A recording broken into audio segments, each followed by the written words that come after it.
갈라디아서 3장 10절부터 14절까지 말씀을 통해서 오직 믿음, 또 다른 제목이 있다면 믿음인가 행위인가, 이런 제목으로 하나님 말씀을 증거하겠습니다. 우리가 사도 바울 서신을 읽으면 사도 바울은 되게 분명한 사람입니다. 그리고 아주 논리적인 사람이에요. 그래서 성경을 읽을 때 우리가 궁금하다라고 생각하고 의문을 가지면 영락없이 그 다음 구절에 거기에 대한 설명이나 꼭 답을 달아놓습니다. 그러니까 바울이 되게 분명한 사람이에요. 또 바울은 어떤 것을 딱 강조하고 나면 그 다음에 강조에 대한 설명을 차곡차곡 첫째, 둘째, 셋째 이렇게 쓰지는 않지만 마치 첫째 이렇다, 둘째 이렇다, 셋째 이렇다 하는 것처럼 강조했던 말씀을 그 다음에 이어서 계속 보완하는 설명, 그 내용들을 더 깊게 하거나 풍성하게 하는 설명을 아주 정확하게 하는 그런 사도입니다. 이 갈라디아 교회에는 거짓 선생들이 들어와서 예수만 믿으면 안 돼, 예수 믿는 것 더하기 율법도 지키고 할례도 받아야 돼 라는 거짓 선생들의 가르침이 들어왔습니다. 문제는 갈라디아 교회 성도 전체가 그 가르침에 미혹되어 다 같이 넘어갔다는 거예요. 참 그러기가 쉽지 않은데, 그러자 사도 바울이 얼마나 마음에 힘들겠어요. 그렇게 목숨 걸고 오직 예수라고 외쳤는데 거짓 선생들의 가르침에 홀라당 넘어갔으니까. 그래서 사도 바울은 이 갈라디아서를 보내서 편지를 보내면서 우리의 구원은 우리의 행위, 우리의 노력, 우리의 열심으로 되어지는 것이 절대 아니다.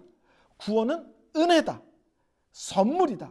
하나님이 값없이 그냥 우리에게 주셨다는 얘기를 처음부터 계속 반복적으로 강조하고 있습니다. 그러면서 구원의 근거는 오직 예수다, 십자가뿐이다, 다른 것은 필요 없다, 그것으로 충분하다, 이 얘기를 앞에서부터 계속 해나갑니다. 그러고서 두 번째 거기서 살을 붙이는 게, 우리가 구원을 받으려면 우리 실력으로는 안 된다. 성령께서 찾아오셔서 우리 마음을 열고 우리에게 믿음을 주셔야만 된다. 근데 성령이 너에게 찾아온 게 너희들의 노력과 수고와 열심의 결과 성령께서 찾아왔냐? 하나님께서 성령 하나님을 너희들에게 값없이 은혜로 선물로 그냥 주셨냐? 성령께서 찾아오셔서 내 안에 거하시며 나에게 믿음을 주신 것도 내 노력과 열심이 아니라 은혜고 100% 하나님이 선물로 주신 것이다. 그러면서 성령이 오셔서 내 안에 역사하신 것도 나의 열심, 나의 노력이 아니라 그것도 하나님의 은혜다. 이렇게 또 하나 살을 얹습니다. 그런 다음에 지난주 말씀은 뭐냐면 아브라함 얘기를 거기다 또 얹습니다. 이스라엘 사람들은 아브라함 하면 거기다 토달기 쉽지 않잖아요. 자기 민족의 조상이란 말이에요. 믿음의 조상, 자기의 혈통의 조상이잖아요. 그러니까 아브라함 예를 들면 이방 이스라엘 사람도 거기다 토달기가 쉽지 않거든요. 바울이 아브라함 얘기를 좀 끌고 옵니다. 그러면서 뭐라고 말하냐면 창세기 15절에 아브라함이 믿음으로 의롭다함을 받았지, 이건 너희들 알고 있지, 의심 못하죠. 성경에 명확하게 써져 있으니까. 아브라함이 하나님을 믿음에 하나님께서 그를 의롭게 여기셨다 말씀하셨거든요. 그러면 아브라함이 할례는 언제 받았니? 의롭다 하신 것은 창세기 15장이고요. 할례는 언제 받냐면 창세기 17장에 받습니다. 99세에. 아브라함이 믿음으로 의롭다함을 받았는데 할례는 그때 안 받았는데, 그러면 아브라함이 할례를 받아야만 구원을 받는다고 하면 그럼 아브라함 구원 못 받았어? 아브라함 믿음 가짜야? 야, 바울이 논리가 너무 명확하죠. 유대인들이 또 하나 주장하는 게 뭐예요? 예수를 믿지만 율법을 지켜야 된다는 거잖아요. 두 번째 얘기가 아브라함이 하나님께 의롭다함을 받고 율법은 언제 주셨니? 그 이후로 400년이 지나서 주셨어. 율법은 400년이 지나서 주셨어. 그러면 아브라함이 믿음으로 의롭다함을 받은 것은 할례가 있기도 전이고 율법을 주시기도 전이야. 오직 믿음뿐이야. 어때? 아브라함의 믿음이 참이냐 니네 주장이 참이냐? 입 있으면 얘기해봐. 참 논리 분명하죠. 그래서 아브라함이 할례 받기 전에 율법을 하나님이 주시기 전에 믿음으로 의롭다함을 받았다면 우리도 믿음으로 오직 믿음으로 구원을 의롭다함을 받는 것이 당연하고 마땅하고 하나도 이상한 거 아니다. 이 얘기를 하는 거예요. 그런 다음에 이제 또 논리를 하나 얹습니다. 그것이 오늘 첫 번째 말씀입니다. 첫 번째 말씀은 10절인데 우리는 모두 저주 아래 있습니다 하는 거예요. 우리는 모두 저주 아래 있습니다. 10절 말씀 10절 말씀 봅니다. 무릇 율법 행에 속한 자들은 저주 아래에 있나니 기록된 바 누구든지 율법책에 기록된 대로 모든 일을 항상 행하지 아니하는 자는 저주 아래 있는 자라 하였습니다. 잘 이해하셔야 됩니다. 바울이 지금 대조를 하는 것은 율법과 믿음을 비교하는 게 아닙니다. 바울이 지금 대조하는 것은 믿음과 율법의 행위를 대조하는 것이에요. 전혀 다른 이야기입니다. 사도 바울이 율법에 대해서는 부정적으로 얘기하지 않습니다. 로마서에서 사도 바울이 율법을 어떻게 표현하냐면 율법은 신령한 것이고 율법은 선한 것이다. 로마서 7장 14절과 16절에 사도 바울이 스스로 얘기를 해요. 율법은 선한 것이다. 율법은 신령한 것이다. 율법은 틀리거나 나쁜 게 아니다. 하나님이 주신 귀한 것이다. 이렇게 분명하게 이야기를 합니다. 율법 하면은 쉽게 이해하면 이렇게 생각하면 돼요. 쉽게 하면 좀 넓게 하면 모세오경. 모세오경이란 말 아시죠? 모세가 쓴 성경 5개를 얘기하는 거예요. 창세기, 출애굽기, 레위기, 민수기, 신명기. 구약 성경 맨 앞에 5권을 흔히 율법 이렇게 얘기를 합니다. 근데 아주 좁히면 어떻게 되면 십계명 하면은 율법이 아주 좁게 얘기하면 십계명이고 좀 넓게 얘기하면 모세오경 이렇게 됩니다. 그 율법을 통해서 하나님은 무엇을 우리에게 보여주시냐면 하나님이 얼마나 거룩하신 분이신지를 우리에게 보여주는 거예요. 그리고 그 율법을 통해서 하나님이 기뻐하시는 것과 하나님이 싫어하시는 것이 무엇인지를 우리에게 명확하게 보여주시는 것입니다. 그러니까 율법이 나쁜 게 아니에요. 하나님의 거룩하심과 하나님이 원하시는 것과 원치 않는 것이 무엇인지를 우리에게 정확히 깨닫고 말씀하고 알려주는 것인데 율법이 왜 나빠요? 근데 오늘 바울이 계속 강조하는 것은 율법이 틀렸다가 아니라 율법의 행위가 문제가 있다 이러는 거예요. 율법의 행위라는 것은 내가 율법을 열심히 지켜서 구원받을 수 있다. 이 주장이에요. 율법의 행위 그러니까 복잡하지만 이렇게 비교만 좋아요. 율법과 율법주의. 하나님이 율법을 주신 것은 귀한 것이에요. 하나님의 거룩하심과 하나님이 우리에게 요구하시는 우리의 삶과 믿음의 내용들을 알려주기 때문에 율법은 귀한 거예요. 율법주의는 뭐냐면 율법을 지켜서 구원받읍시다 이거예요. 예수만으로 부족합니다. 그래서 그것을 사도 바울은 율법의 행위 이렇게 말하지만 우리식으로 하면 율법주의를 이야기하는 것입니다. 사도 바울이 계속 문제를 삼는 것은 뭐냐면 율법이 아니라 율법의 행위, 다른 말로 하면 율법주의를 문제 삼는 것입니다. 이것은 쉽게 말하면 율법을 지켜서 우리가 구원을 받을 수 있다. 다른 말로 하면 뭐예요? 구원이 내 실력으로 가능하다. 이 얘기를 하는 거예요. 구원이 내 실력으로 가능하다. 그러니까 사도 바울이 펄쩍 뛰는 거예요. 구원이 하나님의 실력, 예수의 실력이지 어떻게 네 실력이냐. 그래서 계속 갈라디아에서 율법을 문제 삼지만 율법이 아니라 율법주의, 율법의 행위를 실제로는 문제 삼고 있습니다. 그래서 오늘 10절에 뭐라고 그래요? 율법에 기록된 모든 것을 항상 지키지 못하면 저주 아래 있느니라. 저주 아래 있느니란 말을 쉽게 말하면 하나님의 심판 아래 있느니라. 하나님의 법을 지켜야 되는데 어떻게 지켜야 되느냐? 다 지켜야 되고 항상 지켜야 돼. 그렇지 않으면 하나님의 심판을 받게 되어 있어. 이게 다른 말로 하면 뭐예요? 율법을 우리가 지켜서 구원받는 것은 불가능하다. 율법을 지켜서 구원받으라는 것이 하나님의 강조요 핵심이 아니다. 율법을 통해서 우리에게 뭘 말씀해 주시는 줄 아시겠죠? 우리가 죄인이라는 것을 알려주는 거예요. 그리고 하나님의 두려운 심판, 두려운 저주 아래 우리가 있는 인생이라는 것을 명확하게 밝혀주고 알려주는 것이 율법이다, 이런 것입니다. 그러면서 11절 12절에 좀 더 나가서 이런 얘기를 합니다. 또 하나님 앞에서 아무도 율법으로 말미암아 의롭게 되지 못할 것이 분명하니 이는 의인은 믿음으로 살리라 하였음이니라. 율법은 믿음에서 난 것이 아니니 율법을 행하는 자는 그 가운데서 살리라 하였느니라. 분명히 말씀드립니다. 율법을 다 지키면 구원받습니까? 못 받습니까? 받습니다. 문제는 항상 모든 것을 다 지킬 수 있냐는 거예요. 이 땅에 태어나서부터 죽을 때까지 나는 율법을 한 번도 어긴 적이 없어. 나는 몸으로 행하든지 입으로 하든지 눈으로 하든지 마음속으로 하든지 죄가 뭔지 몰라. 나는 죄 근처도 가본 이런 사람이 어디 있냐는 거야.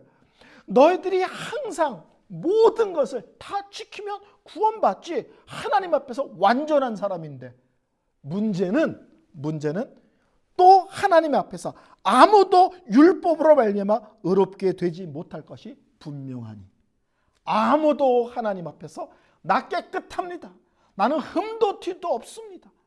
나는 행하는 것뿐만 아니라 마음속으로도 죄 지은 것도 없습니다. 이렇게 말할 수 있는 사람은 한 명도 없다는 거예요. 그래서 두 가지 강조예요. 모든 율법을 항상 지킬 수 있느냐. 두 번째, 없지. 아무도 없다. 그렇다면 모든 사람들은 하나님의 저주, 하나님의 심판 아래 있다는 사실이다. 그러면서 하박국 2장 4절을 인용합니다. 하박국 2장 4절이 그 유명한 의인은 믿음으로 살리라 하는 것입니다. 바울이 지금 뭘 얘기하냐면 예수를 믿지만 우리의 노력이 필요하다, 그렇게 얘기하거든요. 그래서 사도 바울이 하박국 말씀을 인용하면서 예수를 믿는 것으로만 끝나지 않고 그 다음에 내 노력이 필요하다고? 아니야. 예수를 믿는 것뿐만 아니라 믿은 이후의 모든 삶의 내용도 믿음으로 사는 거야. 처음부터 끝까지 다 믿음이야, 이 얘기를 하는 거야. 바울이 이런 얘기를 강조할 때 있습니다. 너희는 어떻게 은혜로 시작했다가 육신으로 끝나니? 시작은 하나님 믿습니다 하고 끝나는데 나중에는 뭐든지 자기 힘으로 해보려고 그래. 그러니까 시작은 믿음으로 시작했다가 끝은 뭐래? 나로 끝나는 거야. 사도 바울이 그 얘기를 하는 거야. 아니다. 우리는 의롭게 살아서 의로워지는 게 아니에요. 우리가 도덕적으로 윤리적으로 선하고 아름답고 멋있게 살아서 하나님 앞에 의로운 자가 되는 것이 아니라 나는 죄인입니다. 나는 불가능합니다. 나는 답이 없습니다. 하나님께 손들고 나와서 하나님 앞에 무릎을 꿇고 하나님을 바라보고 믿고 의지하는 자가 의로워지는 거예요. 성경의 가르침을 잘 아셔야 돼요. 이를 악물고 의롭게 살아서 의로운 자가 되는 것, 성경은 불가능하다는 거예요. 믿음의 원리는 내가 부끄럽고 추하고 그 누구보다도 악하며 험한 인생을 살았다 할지라도 하나님 앞에 나와 하나님을 바라보고 믿으면 그런 사람을 하나님이 의롭게 하신다. 의인 삼아 주신다는 거예요. 그리고 믿음의 사람은 의롭게 된 뒤에 살아가는 원리도 믿음으로 산다. 믿음으로 시작했다가 너희들은 자꾸 나로 끝내려고 하는데 성경의 원리는 믿음으로 시작했냐? 그러면 과정도 믿음이고 끝도 믿고 믿는 사람들은 모든 삶 속에서 하나님을 바라보며 하나님을 의지하며 하나님을 신뢰하며 살아가는 것이 믿음 생활의 전부다를 강조하고 있습니다. 그러면서 두 번째 강조하는 것이 뭐냐면 우리가 저주 아래에 있다 그러면 답이 없는데 그러므로 예수 그리스도께서 율법의 저주에서 우리를 속량하셨습니다. 그러니까 너희들은 율법의 저주 아래에 있어 그러면 답이 없잖아요. 절망이잖아요. 그래서 13절에 답을 줍니다. 예수께서 우리를 위해서 대신 율법의 저주를 받고 우리를 거기서 속량하셨느니라. 13절 말씀 볼까요? 13절 말씀. 그리스도께서 우리를 위하여 저주를 받은 바 되사 율법의 저주에서 우리를 속량하셨으니 기록된 바 나무에 달린 자마다 저주 아래에 있는 자라 하였습니다. 신명기 21장 23절에 나무에 매달려서 죽은 자들은 하나님께 저주를 받은 자다 이렇게 되어 있습니다. 그래서 구약 성경의 그에 근거해서 이스라엘 사람들은 나무에 매달려 죽는 것을 가장 부끄러운 죽음이라고 생각합니다. 아, 저 사람은 하나님의 저주를 받았구나 이렇게 생각한다는 거예요. 그런데 문제는 예수께서 십자가에 달려 죽으셨습니다. 십자가가 나무잖아요.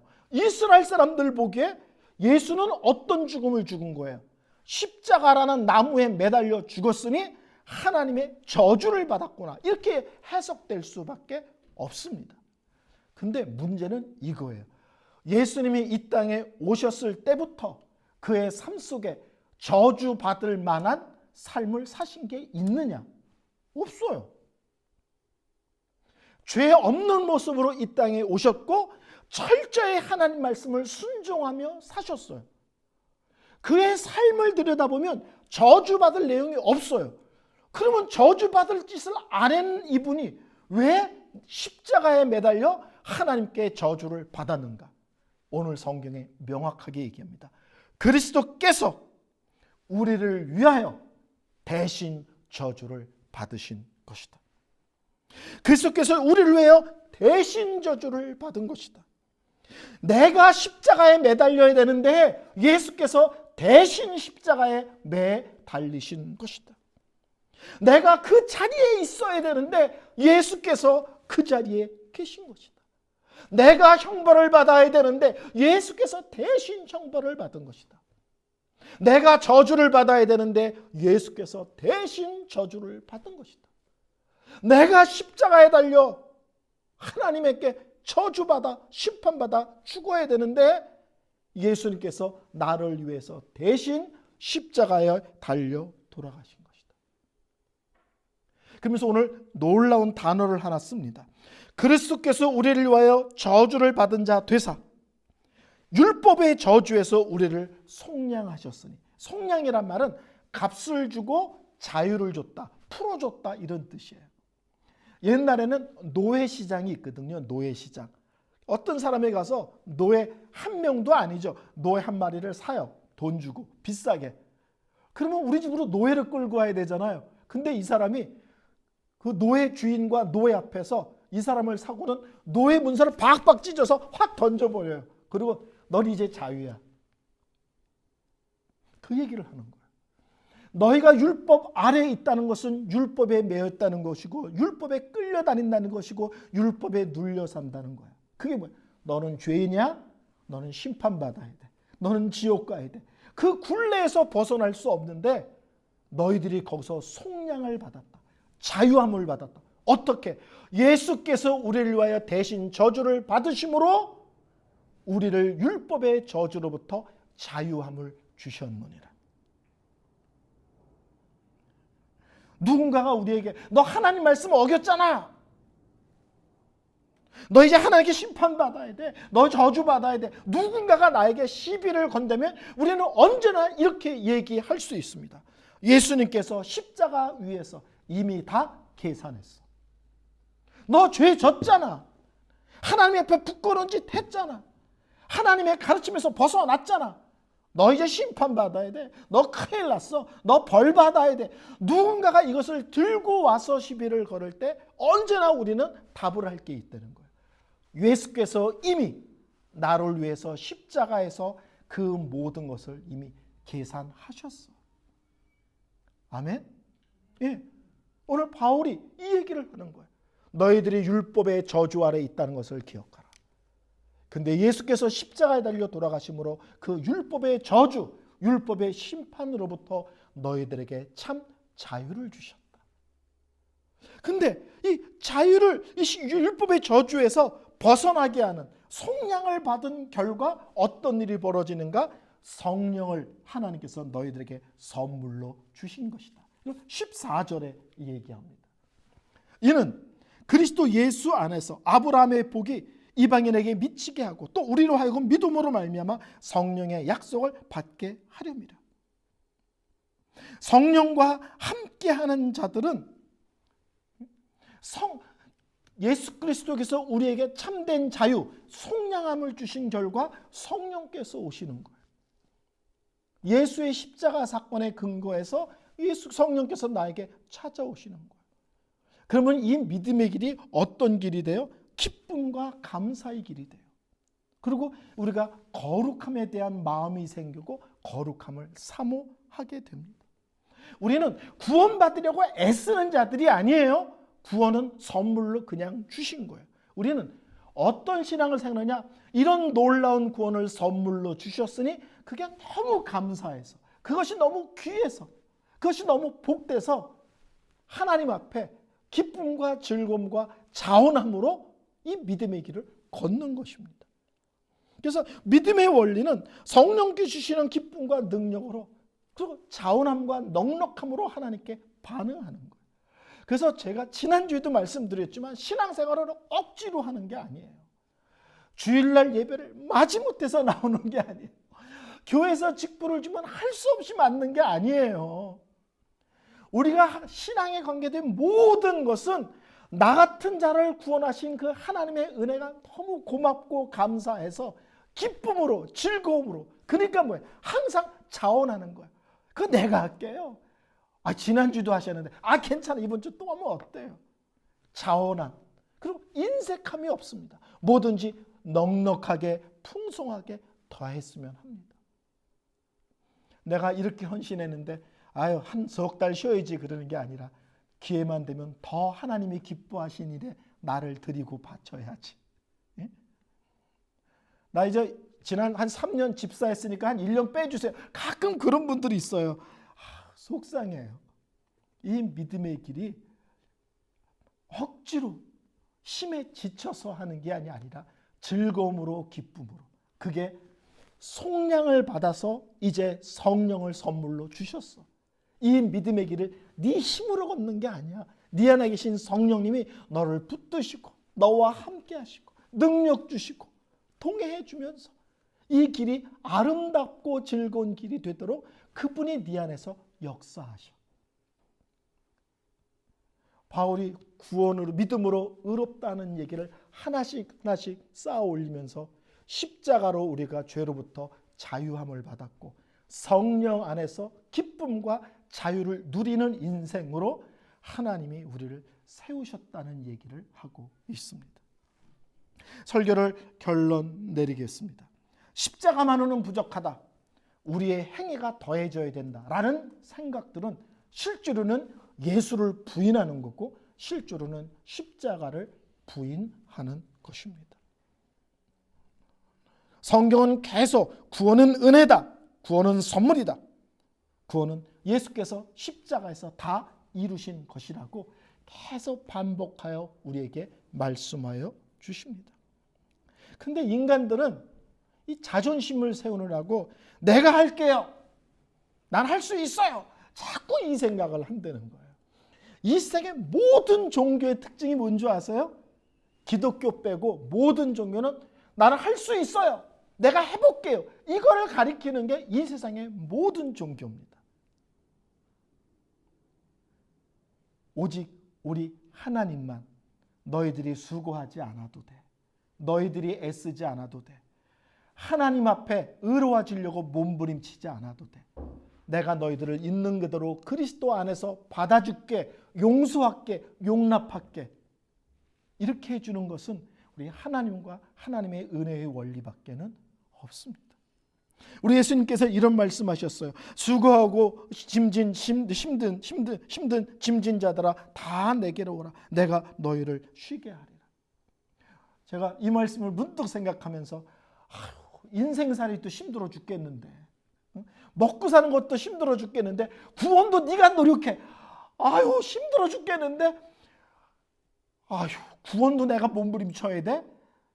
짐에다가 짐을 쌓아 올리는 거예요. 우리 예수님께서 뭐라고 얘기하셨어요? 다 내게로 오라. 내가 너희를 쉬게 하리라. 그 짐 안 져도 돼. 나한테 와서 내 앞에 도리어 그 짐을 지는 게 아니라 내려놔. 내가 쉬게 할게. 너에게 자유를 줄게. 너희들에게 참된 위로를 줄게. 이 은혜의 원리를 우리가 꼭 붙들고 신앙생활 했으면 좋겠습니다. 예. 짐 위에 짐을 짓는 게 아니라 그건 내려놔. 이 세상에 인생의 짐도 힘들지. 구원받는 것도 힘들지. 그 모든 짐을 예수 앞에 내려놔. 내가 쉬게 할게. 자유케 할게. 위로해 줄게. 능력 주셔서 그것을 감당할 수 있는 힘도 줄게.